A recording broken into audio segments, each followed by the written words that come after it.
Hi everybody, welcome to my channel. As a follow-up to my previous video, I did receive my visa and my passport after having an interview at the US Embassy in Montreal.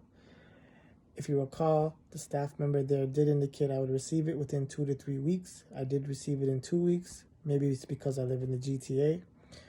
Anyhow, once I arrived home after the interview, it's worth noting that I went ahead and booked a flight 3 weeks out.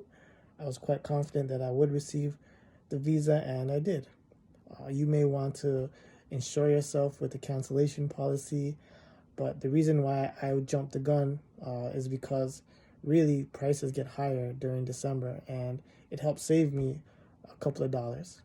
Anyhow, also when I arrived back home after my interview, I went ahead and paid for my green card on the USCIS website.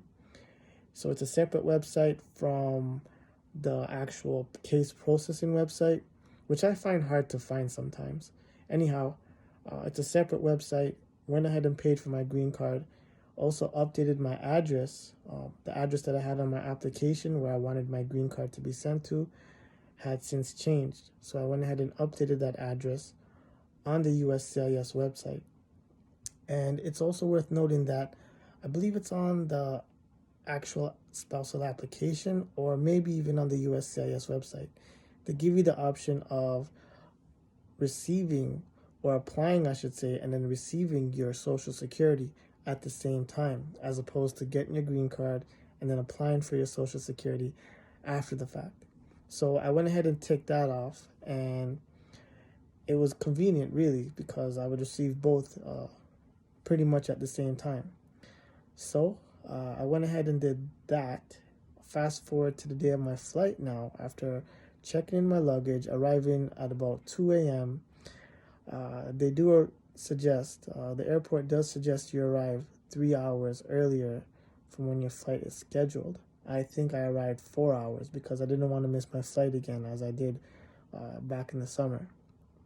So I passed through security, and once I got to the screen where you would indicate through which means you'd be entering by, I didn't see the actual option for entering through a visa or a green card. Because if you remember, I still don't have my green card. I actually have the visa in my passport instead. So what I did was I indicated that I was entering through a visitor visa, the B visa, that option that they provide for you. But once I arrived in front of the guard, I let him know right away that there was no option for me to present this visa, and I am entering with my green card. And he had to confer with his employee or staff, co-worker, and sure enough, I was ushered into a separate area. If you're familiar with Pearson or Terminal 3, there's a separate area for interviews and any kind of processing that could hold up the rest of the line. Luckily, there was nobody in that area. It was bright and early in the morning, but if you're familiar with that area, it does tend to get packed. And I was the only person in the room. I was called up almost immediately, and it was a separate guard. She was very nice and pleasant, and she asked if who my wife was and uh, through which means was she sponsoring me with, and I indicated it was a spousal visa and where she lived.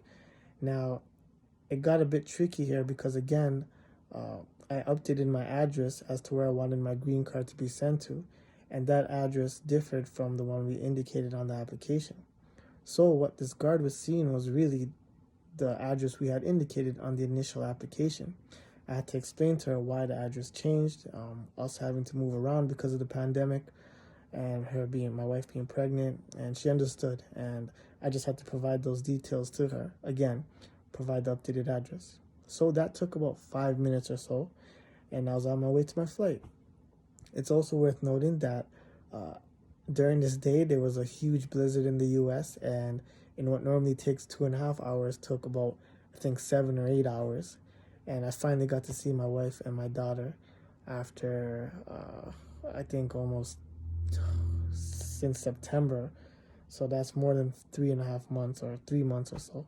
Anyhow, uh, after arriving, I did receive my Social Security a week later, which was awesome. And a week after that, so 2 weeks after arriving, I did receive my green card, and that was awesome too. So it's fair to say that once you do cross over into the U.S., everything else is pretty much seamless. So just be sure to check mark that you want both your Social Security and your green card at the same time. The green card is a green card, but the picture is black and white. And the Social Security card is actually a piece of paper with security features. So it's not the cards that we used to receive in Canada. Even in Canada, we stopped receiving cards. Anyhow, that's my experience for everybody. If you have any questions, please let me know. I want to wish you all good luck on your journey and to trying to migrate here to the U.S. If you have any questions, let me know, and I'll be posting more videos in the future about my experience as a Canadian here in the U.S. And good luck to you all. Bye-bye.